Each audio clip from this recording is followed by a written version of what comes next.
আল্লাহর হাবিব সাল্লাল্লাহু আলাইহি ইসলামের কোলে এক ছোট্ট শিশু বসা। আল্লাহর হাবিব সাল্লাল্লাহু আলাইহি ইসলাম দাওয়াত খেতে গেলেন, এক ছোট্ট সাহাবী শিশু এসে আল্লাহ রাসূল সাল্লাল্লাহু আলাইহি ইসলামের কোলে বসলো। খাবার দেয়া হলো, ছোট্ট মানুষ বা হাত দিয়ে খাবার এইটা ধরে ওইটা ধরে ওইটা ধরে, আছে না এরকম? বাচ্চারা দেখবেন খেতে পারবে এতটুকু, নষ্ট করে এতগুলো, এইটা ধরে ওইটা নেয় ওইটা ফালায়। তো আল্লাহ রাসূল সাল্লাল্লাহু আলাইহি ইসলামের কোলে বসে ওই সাহাবা বা হাত দিয়ে এটা টানে ওইটা টানে এটা ফালায়। আল্লাহ রাসূল সাল্লাল্লাহু আলাইহি ইসলাম বললেন, ইয়া গোলাম, এই পিচ্ছি, এই বাচ্চা, সাম্মিল্লাহ, তুমি যে হাত দিয়ে খাবার টানতেছো বিসমিল্লাহ বলছো, আগে বিসমিল্লাহ বলো। কুলবি আমিনিক, ডান হাতে খাও। বিসমিল্লাহ বলো, কুলবি আমিনিক, ডান হাতে খাও। ওয়া কুল মিম্মা ইয়ালিক, তোমার সামনে যেটা আছে ওইটা খাও। এরকম টানা হিচড়ে করো না।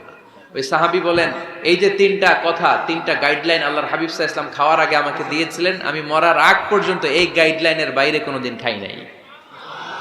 সবসময় এভাবে তো বাচ্চাদেরকে শিখাবেন যে বিসমিল্লাহ বলো, ডান হাতে খাও, সামনে যেটা আছে ওইটা খাও।